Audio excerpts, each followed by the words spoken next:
Donc le verset 27 nous dit, nous devons travailler non pour la nourriture qui périt, mais pour celle qui subsiste pour la vie éternelle. Voici quoi, bien aimé, Pierre dans ses épîtres va nous dire de ne pas rechercher les choses périssables, mais de rechercher les choses éternelles. Et c'est quoi la vie? Et il dit ici de rechercher la vie éternelle. Des choses qui usent pour la vie éternelle. C'est-à-dire quoi? Le verset 40, Mousso?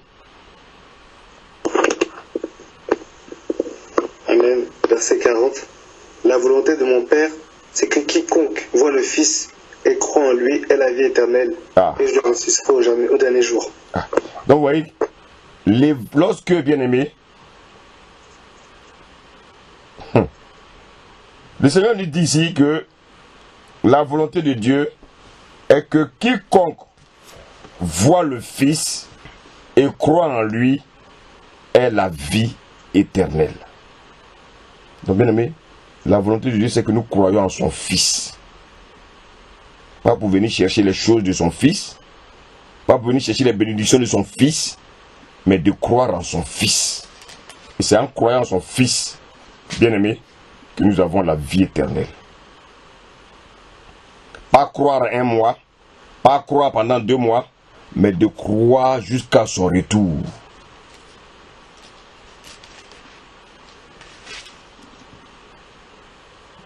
Alors, bien aimé, on va pas à pas.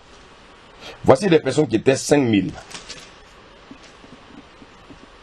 Ils suivent Jésus partout. Parce qu'ils voient les miracles. Parce qu'ils ont la nourriture.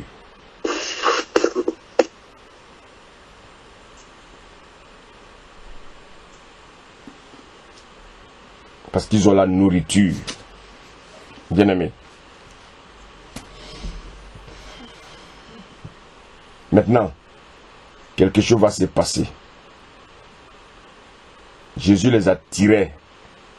Il les a tirés. C'est un appât. La nourriture et les miracles, là, on appelle ça les appâts.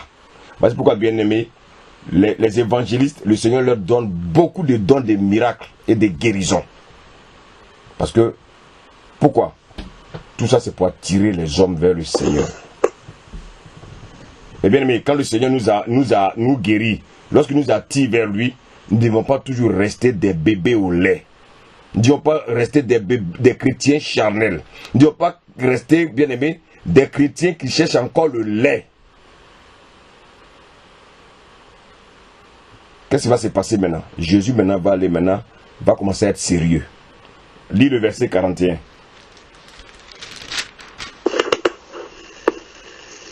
Verset 41. Les Juifs. Jean 6, verset 41. Oui. Les Juifs murmurèrent à son sujet parce qu'il avait dit « Je suis le pain qui est descendu du ciel ». Qu'est-ce qui s'est passé? Ils ont commencé à faire quoi? À murmurer. Ils ont commencé à murmurer. Écoutez-moi bien. Quand l'évangile est pur, quand l'évangile c'est l'évangile de la vérité, les murmures commencent. Les critiques commencent. Donc quand vous voyez les gens affluer dans des endroits, c'est pas parce que l'évangile est pur, mon ami. Non. Les gens vont là-bas pour rechercher les choses périssables. Quand l'évangile est pur et clair, les murmures commencent, les critiques commencent, les diffamations commencent, les mauvaises langues se lèvent.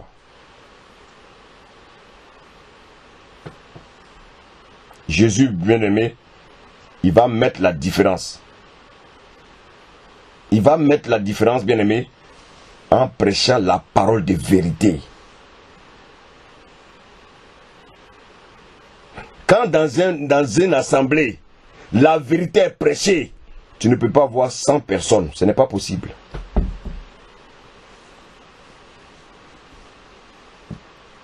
Suivez bien le message là. Hein. Quand le péché est dénoncé, tu ne peux pas voir 100 personnes dans une assemblée, ce n'est pas possible. Une assemblée où il y a déjà plus de 100 personnes, bien aimé, je crois que je dois au moins écouter ce qui se dit là-bas. Les gens sont assis là-bas parce qu'ils se plaisent dans leur péché. Jésus va faire la différence en prêchant la parole de vérité. Et qu'est-ce qui va se passer? Lis le verset 53.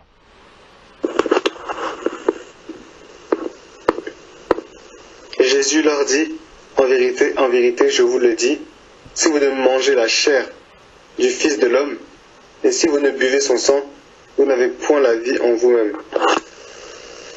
Celui qui mange... Continue, oui. Jusqu'au verset 56. Celui qui mange ma chair et qui boit mon sang a la vie éternelle, et je le ressusciterai au dernier jour. Car ma chair est vraiment une nourriture, et mon sang est vraiment un breuvage.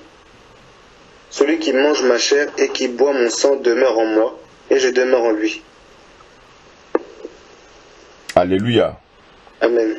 Oui, après avoir entendu l'évangile pur, bien-aimé, qu'est-ce qui va se passer? Quand on écoute l'évangile, bien-aimé, pour la chair, les gens crient Alléluia, Alléluia, Alléluia, ah, Alléluia. Quand l'évangile est clair et pur, pur et dur, l'évangile de la vérité, bien-aimé, le cœur commence à s'endurcir. Le cœur commence à s'endurcir. Ah, le pasteur là, mais est-ce que ça c'est un vrai pasteur? Est-ce que ça c'est un vrai pasteur même? Le pasteur là même, vraiment, qui l'a appelé même? Ah, est-ce que ça c'est l'évangile ça? Bien, mais écoutez bien le message. Voici l'évangile. Jésus maintenant, il a attiré 5 personnes. Maintenant, il est en train de leur prêcher ce que c'est que l'évangile. La parole, la vraie parole, la parole de vérité. Bien aimé, qu'est-ce qui va se passer? Quand Jésus a commencé à prêcher, non seulement au début, ils ont commencé à murmurer, ils ont commencé à critiquer, ils ont commencé à dire des méchancetés, comme beaucoup de chrétiens aujourd'hui. Quand les pasteurs commencent à prêcher la vérité, oh, le pasteur commence à devenir leur ennemi. On cherche maintenant une pierre d'achoppement pour accuser le pasteur. Pourquoi? Parce que la vérité là ne les arrange pas à cause de leur vie de désordre. Et qu'est-ce qu'ils vont dire au verset 60? Les disciples là. Lis. Plusieurs de ses disciples, après l'avoir entendu dire, cette parole est dure, qui peut l'écouter? Ah, on s'en va pas à pas. Voici 5000 personnes qui ont commencé à suivre Jésus. Ils ont commencé à suivre Jésus. Et au fur et à mesure, la parole de vérité a commencé à être prêchée. Au début, beaucoup venaient au Skype au début, beaucoup ont fui. Pourquoi? Beaucoup ont fui. Pourquoi ils ont fui? Parce que ils croyaient que c'était les choses périssables qui étaient prêchées sur cette antenne. Mais ils se sont rendus compte que, moi, le péché dans lequel je suis là, je ne peux pas quitter. Donc vraiment, ça ne m'arrange pas. Moi, je vais aller les dimanches dans l'assemblée là-bas. Là-bas, le pasteur, là, lui, prêche bien.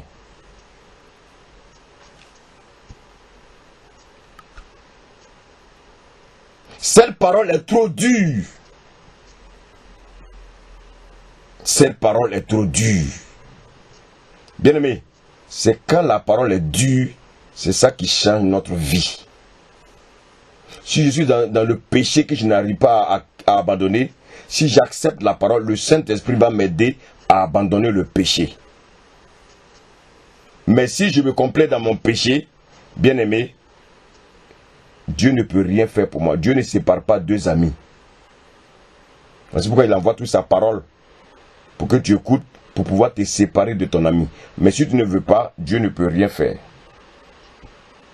quelle va être la réaction de Jésus? Lis le verset 64.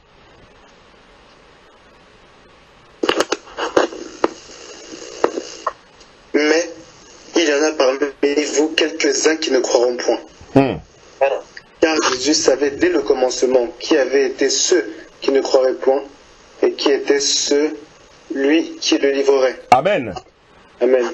Donc, qu'est-ce que cela veut dire? Quand les gens viennent à l'église, Dieu sait les cœurs qui sont vrais, Dieu sait les cœurs qui sont faux. Quand les gens viennent, ils écoutent la parole, Dieu sait ceux qui sont sincères et Dieu sait ceux qui sont bien aimés, qui ne sont pas sincères.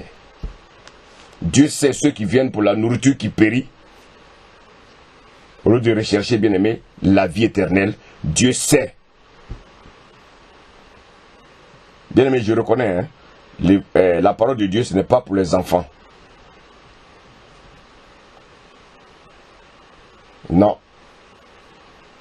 C'est pour ça que j'encourage et je félicite encore beaucoup parmi nous qui aiment la parole de vérité.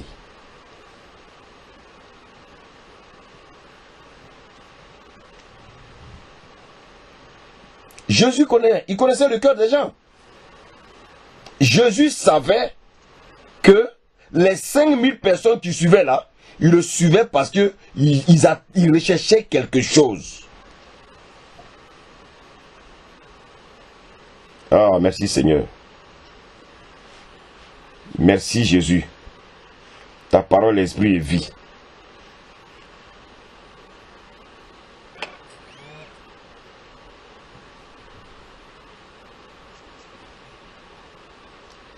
Ta parole, esprit et vie. Bien-aimé. Bien-aimé. Regardez bien. Sur les 5000 personnes qui suivaient Jésus, combien sont partis? Mousso, tu sais? Tu sais combien qui sont partis?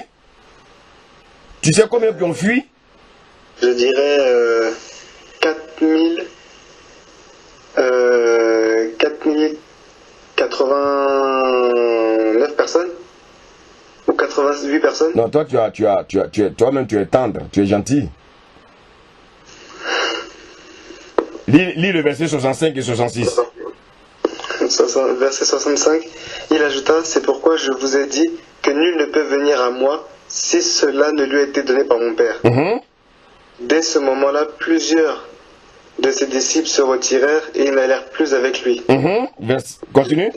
Jésus donc dit aux 12, et vous, ne voulez-vous pas aussi vous en aller? Donc ils sont restés combien? Ils sont restés 12. Dis-moi, tu as un enseignement à tirer, qu'est-ce que tu comprends par là? Sur 5000 personnes qui ont reçu la parole, il y a seulement 12 qui ont cru. Et ceux qui ont cru là, qu'est-ce qu'ils vont dire? Verset 68. Simon-Pierre lui répondit, Seigneur, à qui irons-nous? Tu as la parole, tu as les paroles de la vie éternelle. Tu as les paroles de la vie éternelle. Est-ce que tu peux reprendre le verset 60 au verset 70, s'il te plaît? Verset 60. Donc bien aimé, vous voyez, c'est une belle histoire, hein? Mais Jésus était en train de nous avertir, nous, qui allons être ses serviteurs, de nous apprêter, parce que lui n'est pas un Dieu de foule. Il n'est pas un Dieu de foule. Non. Écoutez-moi bien. Le Dieu que nous servons, il n'est pas un Dieu de foule. Donc là où vous voyez la foule, faites attention.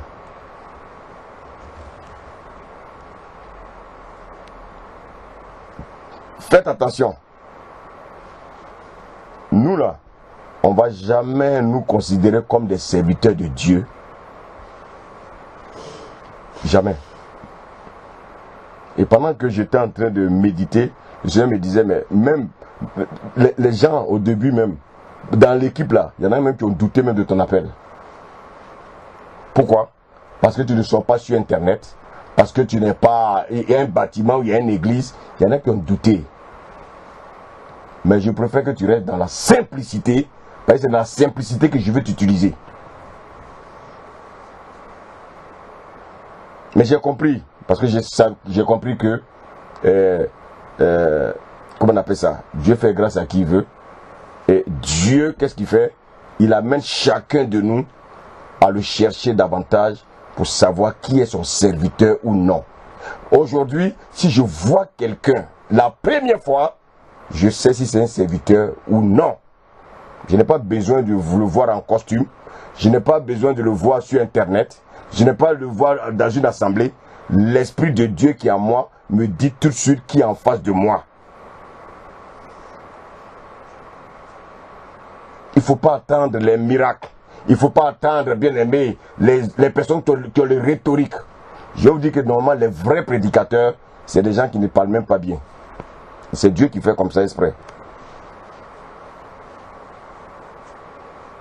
Donc, bien aimé, le Seigneur nous connaît, il connaît nos cœurs. Dieu n'aime pas la foule. Dieu sait que la foule n'a jamais été vraie. Sur 5000, ils étaient 12. Comment quelqu'un peut commencer un ministère tout de suite et puis dans le même mois, il y a déjà 100 personnes, 200 personnes. Ça ne vient pas de Dieu. Le Seigneur nous a enseigné. Il a commencé avec 12, il a terminé avec 120. Le grand Jésus, hein, il n'avait même pas 5000. À la fin, il avait seulement 120. C'est un enseignement qui doit nous faire réfléchir, bien aimé. Et pourquoi aujourd'hui nous sommes là dans sa présence? Parce que nous avons cru qu'il a la parole de la vie.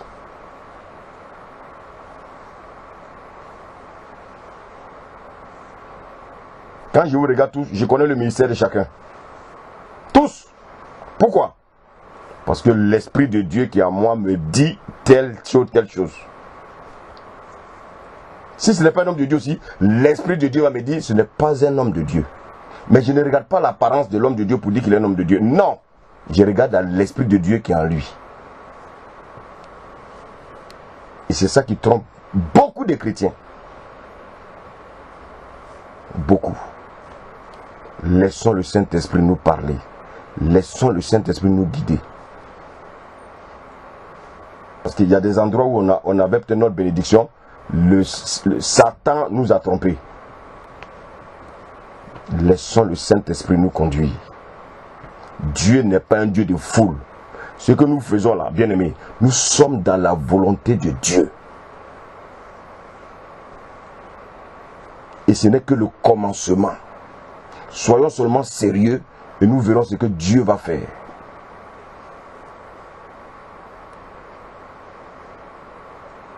Vivons cachés et nous allons voir ce que Dieu va faire. Dieu n'aime pas le bruit. Dieu savait que les 5000 là, il savait qu'il allait rester seulement 12. Comment sur 5000 disciples, il reste seulement 12. Où sont passés les 4988 disciples? Ils sont passés où? Alors aujourd'hui, quand vous voyez des assemblées où on dit, dans cette église, il y a 5000 membres, ne croyez pas ça. Dieu n'est pas là-bas.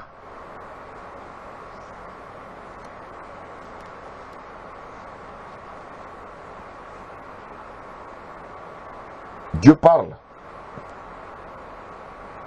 Dieu parle. Dieu a nous dit, il dit, sortez du milieu d'eux. Il faut fuir ceux-là qui drainent le monde. Aujourd'hui, je ne sais pas combien nous sommes. Mais le jour où on va constater qu'il y a combien 100 personnes, on va scinder le groupe. Il y a des serviteurs de Dieu parmi nous. Il y en a parmi nous là. On va scinder le groupe. Et l'Esprit de Dieu fera le partage. Un groupe ira avec un serviteur, l'autre va continuer jusqu'à ce qu'un jour, le Seigneur dit, bon écoutez, tel tu vas à tel endroit. Gloire à Dieu. C'est ça. C'est à ça que Dieu nous appelle. Jésus n'a pas changé. Non.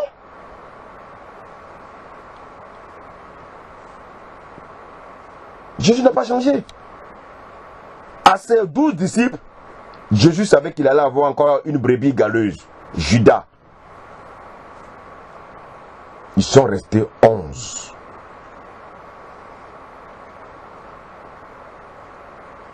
Et aux 11, Jésus va mettre tout son espoir sur les 11.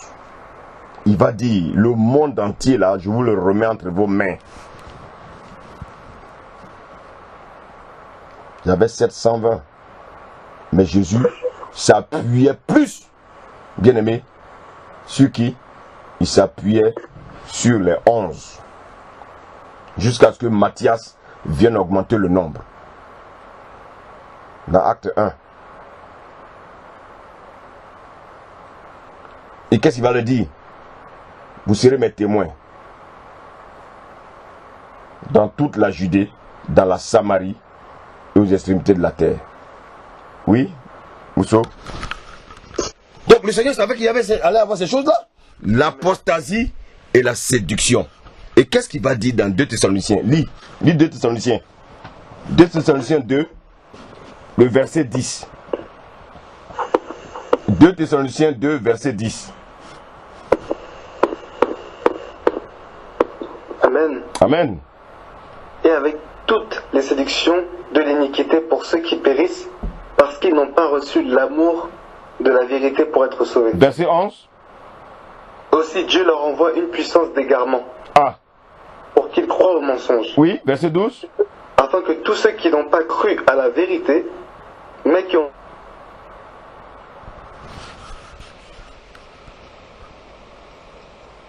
Voilà la parole. Amen. Amen. Amen.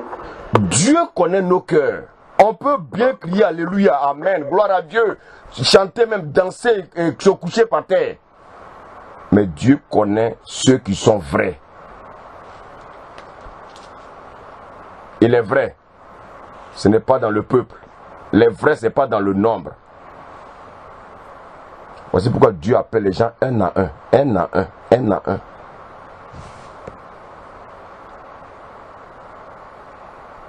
Alléluia. Dieu n'est pas dans le nombre. Et aujourd'hui, les gens croient que, oui, celui-là c'est un puissant homme de Dieu parce que dans l'assemblée il y a 5000 personnes. Mais mon ami, mais moi je peux aller tout de suite là au Nigeria.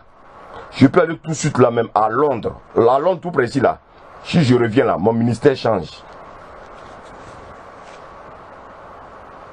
Mais je veux faire ma gloire ou bien la gloire de Dieu. C'est ça la question. Je veux faire ma gloire ou la gloire de Dieu. Si je veux faire ma gloire, j'aurai 10 000 personnes même. Il n'y a pas de problème. Mais si je fais la gloire de Dieu, je laisse Dieu me conduire pas à pas. Je laisse Dieu faire son travail. Je laisse Dieu, moi je me couche simplement, je suis son esclave et je le laisse travailler. Ceux que Dieu a en train de former, qui sont sincères, ils verront la main de Dieu. Moi, je ne veux pas avoir la gloire de ce monde et puis demain aller dans le feu éternel. Je refuse cela.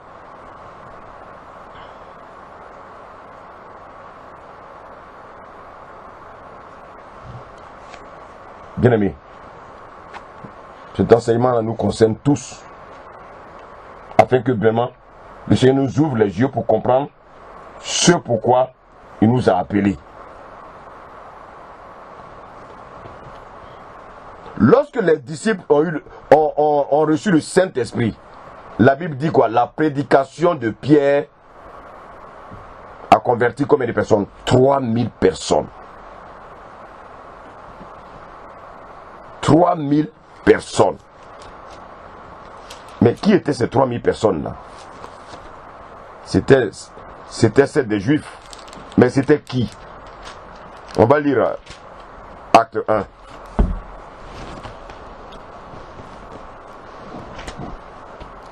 Acte 1.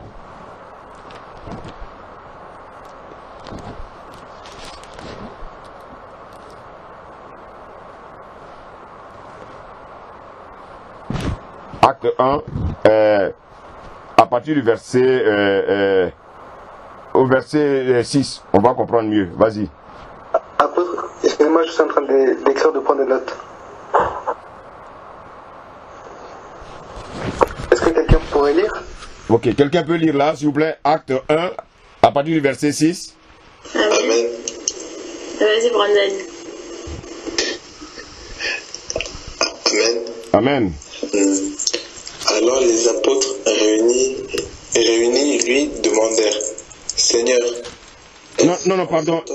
Pardon. Acte 2, verset 6. Pardon. Attends. Acte 2, verset 6. Au bruit qui eut lieu, la multitude accourut et elle fut confondue parce que chacun les entendait parler dans sa propre langue. Ils étaient tous dans l'étonnement et la surprise. Et ils se disaient les uns aux autres, voici, ces gens qui parlent ne sont-ils pas tous galiléens? Et comment les entendons-nous dans notre propre langue à chacun? Dans notre langue maternelle? Partès, Médès, Élamites, ceux qui habitent la Mésopotamie, la Judée, la Cappadoce, le Pont, l'Asie, la Pygie, la Pamphylie, l'Égypte, le territoire de la Libye voisine de Cyrène, et ceux qui sont venus de Rome, juifs et prosélytes, crétois et arabes, comment les entendons-nous parler dans nos langues des merveilles de Dieu? Amen. Amen. Tout cela, c'était des juifs de la diaspora. Ils vivaient, ils sont venus, ils étaient dans le monde entier. Et comme les juifs avaient une fête qu'on appelle la fête de la moisson, c'est ça la fête de la Pentecôte, qu'est-ce qui va se passer? Le Seigneur est tellement puissant, il va permettre qu'à cet événement, le Saint-Esprit descende et il y a 3000 convertis. Et les 3000 convertis là, c'est toutes ces personnes-là. Il y avait des Juifs déjà de Jérusalem, plus ceux-là qui venaient bien aimés des différents endroits. Dieu est tellement puissant. Parce que le Seigneur a dit quoi? Il a dit que vous recevrez une puissance du Saint-Esprit survenant sur vous. Pour faire quoi? Vous allez annoncer la parole où? À Jérusalem, dans la Judée, dans la Samarie et jusqu'aux extrémités de la terre. Toutes les extrémités de la terre étaient présentes. Donc chacun, en retournant dans son territoire, devenait l'avocat de l'évangile. Avant que les Paul qui allaient être établis puissent aller dans ces endroits-là. Et lorsque les Paul allaient aller dans ces endroits, ils auront au moins un endroit où héberger. Vous avez vu la puissance de Dieu. Dieu sait toutes choses avant.